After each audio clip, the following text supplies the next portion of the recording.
Yorana, bienvenue dans votre journal d'information. Évadez-vous près de chez vous autour d'un brunch, par exemple. La clientèle locale n'a pas l'air de se faire désirer dans les établissements hôteliers. Ils affichent carton plein pour cette réouverture. Faut-il repenser notre manière de consommer? Une question qui fait débat encore plus après la crise du Covid. En Polynésie, des écologistes en étaient déjà conscients. Jason Mann en est un. Il nous donnera quelques pistes dans un instant. La prudence reste le maître mot dans les esprits seulement. Vous l'avez sans doute remarqué, les masques ne sont plus d'usage à Tahiti après avoir dépensé une fortune pour s'en procurer. 3500 noix de coco sont utilisées chaque mois pour fabriquer de l'huile de coco vierge vendue à prix d'or. Dans ce journal, nous irons faire un tour dans la seule usine de fabrication de Rongiroa. Et enfin, nous irons à Uapau, où le sacrement du baptême reste un événement important. Dans cette île très catholique, les fidèles profitent du passage de l'évêque de l'archipel pour baptiser leur enfant. Il est le premier établissement à rouvrir ses portes à la clientèle locale. L'Intercontinental avait profité de la fête des mères d'abord. L'affluence était telle que l'hôtel a poursuivi sur sa lancée et sa paye. Au moins 600 clients au brunch dominical et le week-end de la fête des pères est déjà complet. Évidemment, ce n'est pas la clientèle locale qui va faire redécoller le tourisme, mais la machine est relancée. Brigitte Olivier, Heidi Enko. Enfin, du monde, de la vie, une respiration, y compris pour les plus petits. Oui, c'est sympa, oui. Parce que pendant le confinement, j'ai pas eu la chance de voir tout ce monde. C'est un grand ouf pour tous aujourd'hui. C'est il est vrai une réouverture en demi-teinte. Un tiers des chambres sont disponibles et 80 employés maximum sont là sur les 260 que compte l'hôtel. Mais ce redémarrage, c'est une mise en route, une sorte de training avant le retour des touristes. Ça ne nous permet pas de faire travailler tout le monde, toutes les équipes.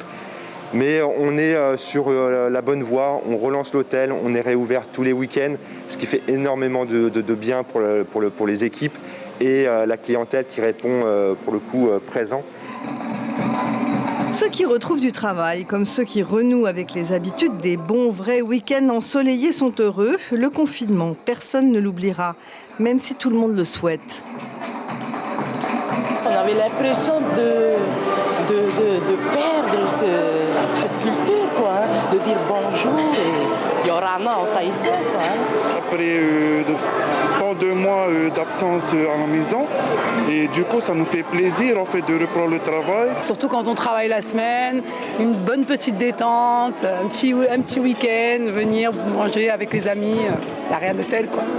Les clients, ils sont super heureux de revenir chez nous, quoi. Voilà, donc, après les 2 mois de confinement, ce qu'ils attendaient, c'est la réouverture de l'hôtel.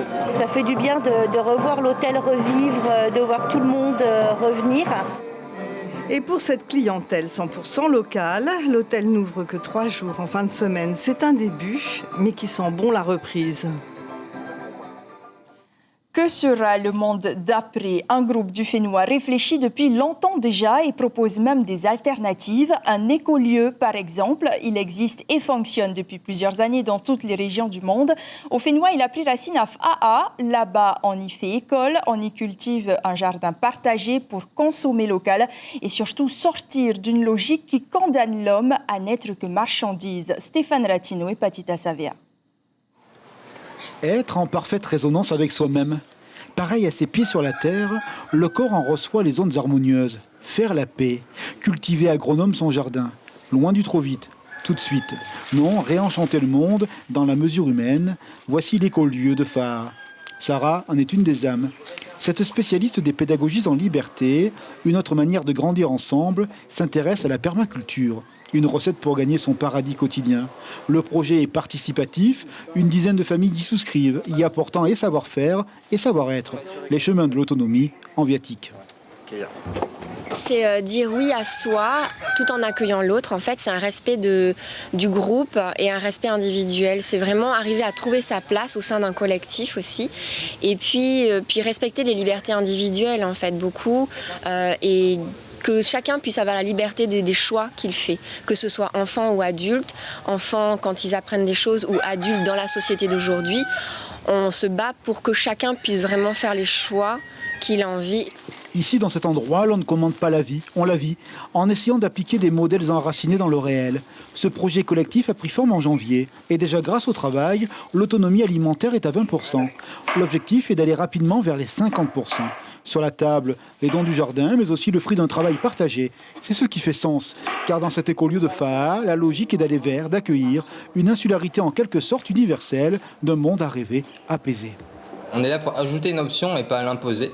Donc nous, on vit dans notre coin et justement, c'est une proposition qu'on fait aux autres de venir nous voir ce qu'on fait, faire les choses avec nous et on les accueille avec plaisir. Et beaucoup de gens trouvent du réconfort justement dans ces utopies-là et il y a une forte demande de ce mode de vie.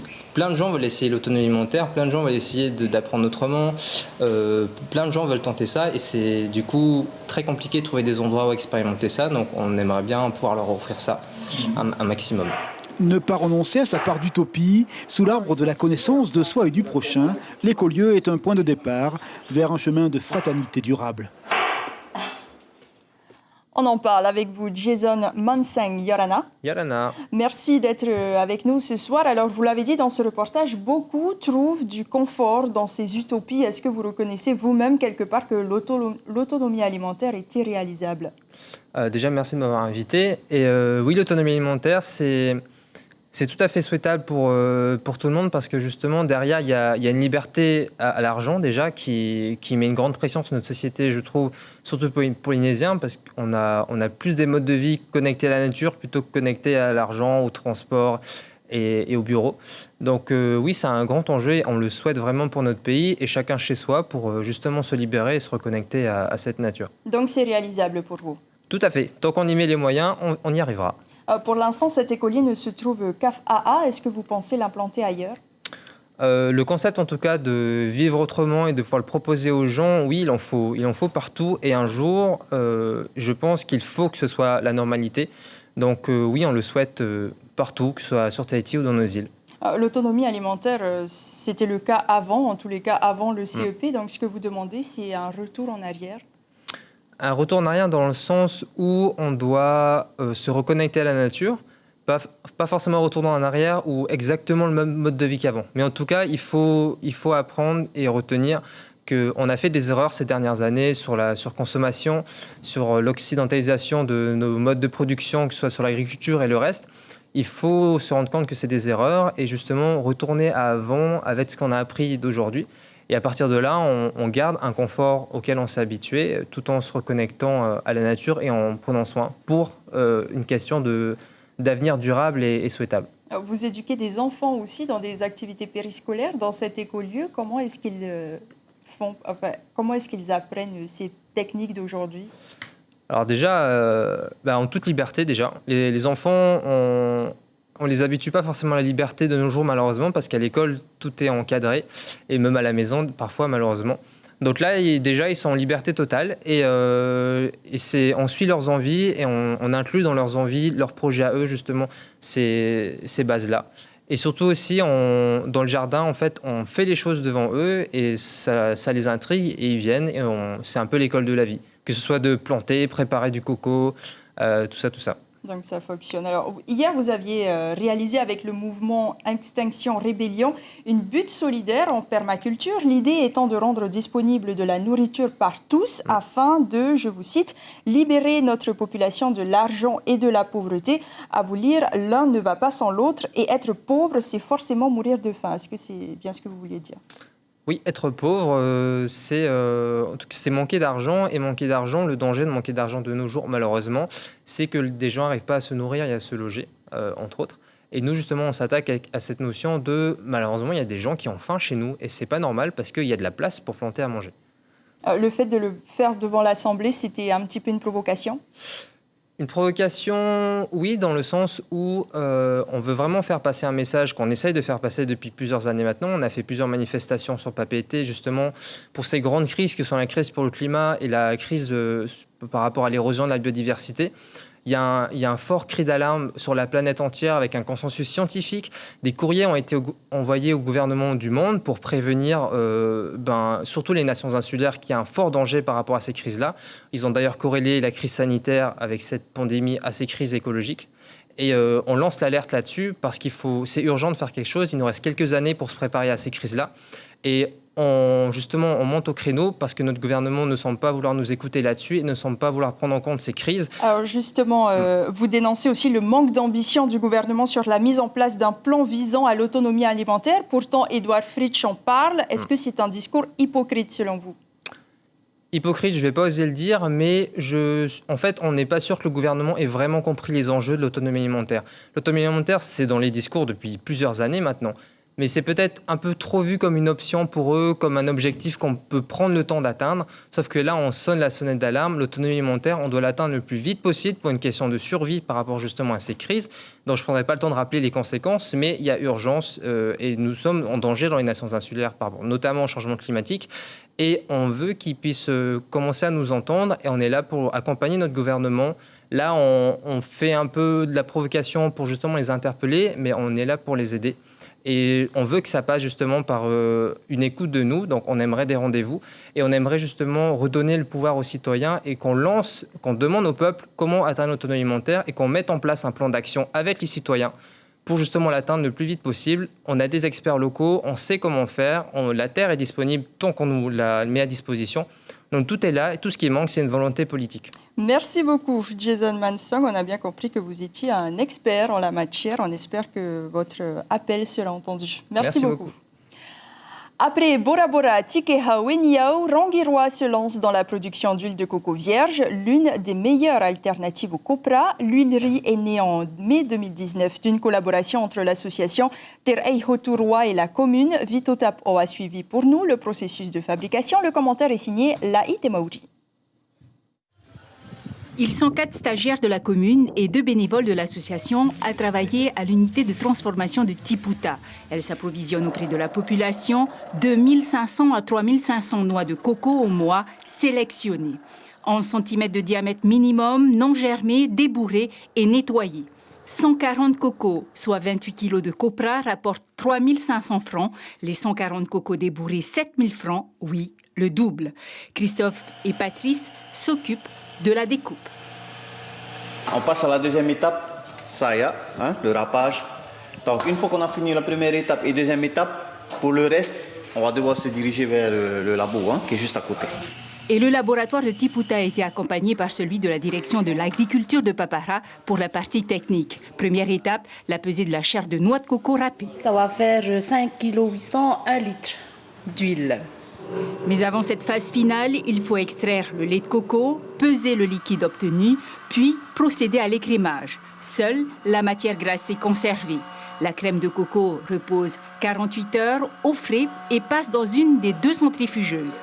Enfin, l'huile limpide est filtrée pour retirer les dernières impuretés. C'est bon. Parfait. Ça, c'est des bulles. Voilà. Ça veut dire que quand tu vois des bulles, c'est que c'est bon, l'huile est bien faite. L'unité produit 50 à 70 litres d'huile vierge par mois, entièrement commercialisée à Rangiroa. L'huile de coco vierge est vendue 3500 francs le litre. Sur le marché local, son prix varie entre 2000 francs et 10 000 francs le litre. Et sachez que le litre d'huile vierge de coco peut se vendre jusqu'à 7 000 francs à l'international. Pour la 4e fois depuis mars, le chef de l'État est intervenu ce dimanche matin, heure locale, l'occasion de donner un nouvel élan au déconfinement et de dessiner à grands traits la nouvelle ère politique promise. À partir de ce lundi, tout le territoire français passe au vert, sauf Mayotte et la Guyane. Les cafés et les restaurants vont pouvoir rouvrir entièrement dès le 22 juin. Les enfants des crèches et les élèves des écoles et collèges seront accueillis de manière obligatoire. Le second tour des municipales, lui, se déroulera bien le 28 juin. Nous allons retrouver le plaisir d'être ensemble, a déclaré le président de la République, dans le respect des gestes barrières. Et même si Emmanuel Macron invite tout le monde à la prudence, les Polynésiens montrent qu'ils n'ont plus peur d'attraper la maladie aujourd'hui. Et pour cause, il n'y a plus aucun cas de Covid-19 sur le territoire, de quoi rassurer la population qui se sent libre d'aller et venir comme bon lui semble et d'embrasser qui elle veut et quand elle veut, ou quand l'insouciance est redevenue le maître mot dans les lieux publics. Natacha Silagi et Jérôme Lee. Collet serré, la nouvelle tendance. Au marché, la distanciation sociale n'est plus qu'un lointain souvenir. Seules quelques exceptions sont là pour confirmer la règle d'après-Covid. Il y a des autres qui craignent et il y a des autres qui s'en foutent. Maintenant, il attend là le mois de juillet, là, si ça ne revient pas de la deuxième vague. Je ne sais pas, peut-être à ce jour, la maladie va revenir encore. Donc il vaut mieux être prudent. Ah oui, il faut être prudent. Moi, j'ai pas peur, donc je ne me sens pas en danger. Donc pareil, je ne porte pas de masque. Et je pense que c'est dû au fait qu'il n'y ait pas plus de cas. Les gestes barrières et les masques ont quitté les esprits et les visages. Tout est redevenu presque comme avant. Vous ne vous sentez plus en danger aujourd'hui? Non. Mais la prochaine vague, peut-être, s'il y a une invasion de l'épidémie, oui. À la sortie de la messe aussi, les corps se rapprochent pour se raconter. Pas question surtout d'être trop éloignés, ce serait presque un manque de respect pour l'amitié. Il vaut mieux être prudent. Là, comme je viens aussi des Marquises, du coup, je pense que il faut maintenir un peu plus longtemps. Ici, on est vraiment, on a testé très large, on n'a plus de cas. Surtout, tant qu'on n'a pas de vols qui reviennent, on est quand même tranquille jusqu'à mi-juillet. Profitez. Il faudra peut-être les remettre après, mais pour l'instant, on en profite. Il faut rester prudent. Mais ici, on a du mal quand même. C'est vrai qu'on a du mal parce qu'on n'a plus de cas et puis il fait beau. C'est Tahiti, voilà quoi. Le masque est toujours porté dans les supermarchés, mais les clients ont cessé de surveiller leur distance, quand certains ont délibérément choisi l'insouciance. En fait, le masque, il est dans la voiture. Quand on est venu ici, on n'a pas vu, on a laissé dans la voiture. Je pense que les gens vont reprendre les bonnes habitudes en juillet. Quand je suis malade, je peux faire. Par prévention, c'est bien. Pour l'entourage, c'est encore mieux. Prudence exceptionnelle, liberté retrouvée largement majoritaire, mais pour combien de temps ? Et profitons-en tant qu'il nous est encore possible. Escale à Wallis, où la danse traditionnelle longtemps délaissée retrouve de son prestige d'autrefois. À l'initiative du service de la jeunesse et des sports, l'association Taoufi Faiva propose des stages d'apprentissage et d'animation destinés au public de 8 à 12 ans. Une quarantaine d'enfants pratiquent désormais cette discipline traditionnelle et familiale. Le reportage de nos confrères de Wallis la Première. En 6 ans de présence dans les écoles et les centres aérés, l'association Taoufi Faiva a réussi à remettre la danse traditionnelle au goût des plus jeunes. Ces ateliers ne désemplissent plus et les enfants de 8 à 12 ans se mettent sérieusement à aimer la danse. C'est bien parce qu'on apprend à danser et on apprend aussi à chanter, à ouvert. À la maison, qui danse wallisien ?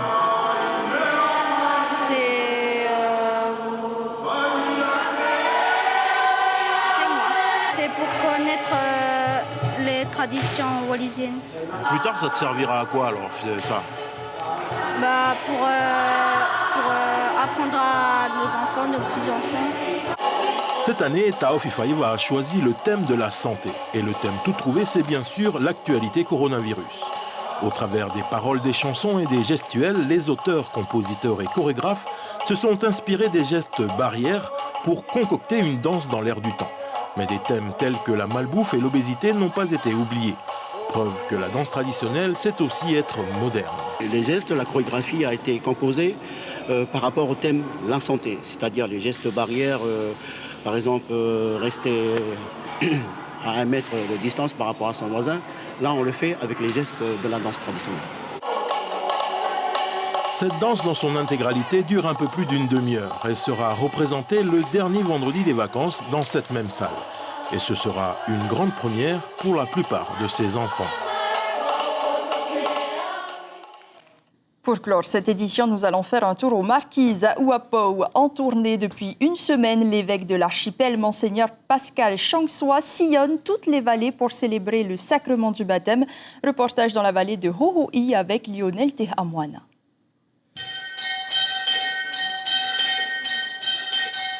Nous sommes à 17 km de Hakahau, dans la vallée de Hoho. Aldrine et sa mère se sont levés très tôt ce matin pour préparer l'église du village, qui accueillera un événement très attendu depuis plusieurs mois. Je décore l'église parce que Monseigneur arrive pour la messe, il y aura 2 sacrements. grand sacrement de baptême aujourd'hui. 2 bébés vont être baptisés. L'île de Ouapo est dépourvue de prêtres depuis le mois de novembre 2018. Alors, on peut compter sur la présence de l'évêque des Marquises venu de Nukuhiva. Je suis venu pour les célébrations.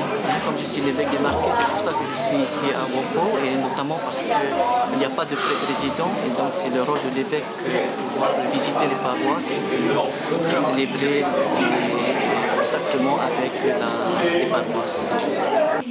Aujourd'hui, c'est le grand jour pour Ari et Titikwa qui vont baptiser leur 3e enfant.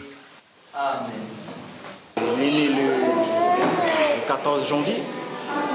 Et tout de suite après, dès son arrivée, on voulait le baptiser. Mais bon, comme le seul souci ici, il n'y a pas de prêtre, pas d'évêque. Voilà, et aujourd'hui, on a eu notre évêque et je suis tout content qu'il soit baptisé aujourd'hui. Il devient fils de Dieu. De la joie et des sourires chez les nombreux fidèles, la paroisse Saint-Jean-Marie de Vianney retrouve ses habitudes. fait du bien à la paroisse parce que toutes les activités paroissiales sont bloquées depuis le confinement. Et là, on reprend petit à petit. Avec l'arrivée de l'évêque, ça booste un peu, ça remonte, ça remet les activités paroissiales au niveau de la liturgie, de la pastorale. Et puis la paroisse recommence à vivre normalement, comme avant. En l'espace d'une semaine, des baptêmes se sont succédés dans toutes les vallées de l'île, faisant le bonheur de nombreuses familles. C'est la fin de cette édition. Voici un rappel de l'information principale. La clientèle locale n'hésite pas à se faire plaisir en côtoyant les hôtels. L'Intercontinental, qui avait profité de la fête des mères pour réouvrir son établissement, n'a plus refermé ses portes depuis, au vu de la forte demande. La machine touristique redémarre tout doucement. Et sachez que dès demain, votre antenne vous propose de découvrir les candidats en lice pour le second tour des municipales. Votre émission L'Invité Café reprend du service et accueille Nicole Sanker, candidate à Mahina. Vos questions sont attendues au 40 86 16 00 à 7h10. Vos quotidiens titrent demain sur le bilan 2019 de la douane pour la dépêche de Tahiti et l'exportation des produits locaux pour Tahiti Info. Ce fut un plaisir de vous accompagner ce week-end. À suivre sur Polynésie la Première, une comédie dramatique, Souviens-toi de moi, avec Monica Bellucci. Demain, vous retrouverez Chiquita Darouzès pour votre journal télé. On se quitte sur ces belles images de la vallée de F'atautia Hitia, signée Heimata Drost. Portez-vous bien, gardez le sourire et très belle semaine.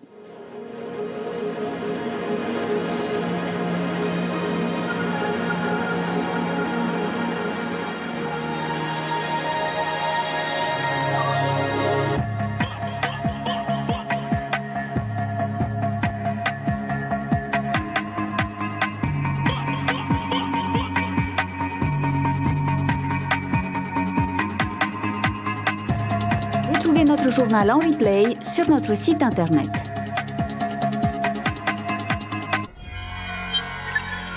Retrouvez ce programme en replay sur notre site internet.